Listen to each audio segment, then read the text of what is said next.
त्याला शिवाची नव्हती भीतीनं त्याची हारून गेलती मती. बाळगानाने पित्याला चिडविलं मग एका दणक्यात शिरच उडविलं. नियतीचा निराळा महिमा हा बघा पुत्र पित्याला लढविल. माता पार्वतीची स्थितीनं चिडून भयभीत केला पती. माता पार्वतीची स्थितीनं चिडून भयभीत केला पती. मातेच्या रक्षणाप्रती उभा आहे दारात गणपती.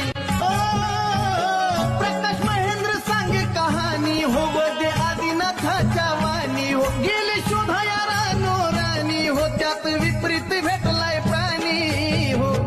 शिरलाम सोंडाचा हातीन चोचबाय गणचंदन पूजती. शिरलाम सोंडाचा हातीन चोचबाय गणचंदन पूजती. मातेच्या रक्षणाप्रती उभा आहे दारात गणपती.